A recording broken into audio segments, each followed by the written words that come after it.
ఒక website search console ఎలా ఏ విధంగా ఇండెక్స్ అయింది అని మనం తెలుసుకుంటామండి. ప్రతి వెబ్‌సైట్ ఇంపార్టెంట్. ఎందుకంటే ఎస్‌ఈఓ చేస్తే మనకు వెబ్‌సైట్ ర్యాంక్ అనేది ఇంప్రూవ్‌మెంట్ అవుతది. ఈ వెబ్‌సైట్ ఇంప్రూవ్‌మెంట్ ర్యాంక్ అవ్వడానికి మనకు ఒక ఆప్షన్ ఉంటది. దాన్నే గూగుల్ సెర్చ్ కన్సోల్ అంటారు. ఇప్పుడు లింక్ పేస్ట్ చేసుకొని గూగుల్ సెర్చ్ కన్సోల్ ఎలా యాక్టివ్ చేయాలి? కంప్లీట్‌గా ఈ కోడ్‌ని పెట్టిన వెంటనే మనకు ఒక కోడ్ జనరేట్ అవుతుంది. సో, ఏ విధంగా మనం యాక్టివ్ చేస్తున్నాం నేను అనేది కంప్లీట్‌గా మనం వీడియో క్రియేట్ చేయడం జరిగిందండి.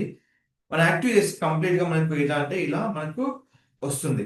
సో, దీనివల్ల మనకున్న అడ్వాంటేజ్ ఏంటంటే మన వెబ్‌సైట్ ఇండెక్సింగ్ గాని, పెర్ఫార్మన్స్ గాని ఇక్కడ మొత్తం తెలుసుకోవచ్చు. ఇది కంప్లీట్‌గా గూగుల్ సెర్చ్ కన్సోల్ అండి. ఇది మనకు ప్రతి వెబ్‌సైట్‌కి ఇంపార్టెంట్. ఎందుకంటే మనం ఏదైతే వర్క్ చేస్తున్నామో అది కంప్లీట్ ఇక్కడ ఉంటుందన్నట్టు. సో, ఇది మనకు యూజ్ ఎందుకంటే మన వెబ్‌సైట్ యొక్క సెర్చ్ పెర్ఫార్మన్స్ పెంచడానికి. సో, దీన్ని ఎలా యాక్టివ్ చేయాలి? ఏ విధంగా మనం చూసుకోవాలి? కంప్లీట్ వీడియో మన ఛానెల్ ఉందండి. వెళ్లి ఇక్కడ చెక్ చేసుకొని మీకేమైనా డౌట్స్ ఉంటే నాకు ఆ వీడియో మీకు కనబడకుండా పింక్ చేయండి. కంప్లీట్ వీడియో మీకు పంపించడం జరుగుతుంది. ఇది మీకు ఎందుకు యూజ్ అవుతుందంటే మన వెబ్‌సైట్ యొక్క సెర్చ్ రిజల్ట్స్ మన కీవర్డ్ ఇండెక్స్ కావడానికి చాలా యూజ్‌ఫుల్ అవుతుంది. Don't forget to like, share, subscribe channel. మీకు ఎలాంటి లింక్స్ కావాలన్నా మన యూట్యూబ్ బయోలో అండ్ ఇన్‌స్టాగ్రామ్ బయో లింక్‌లో ఉంటుందండి.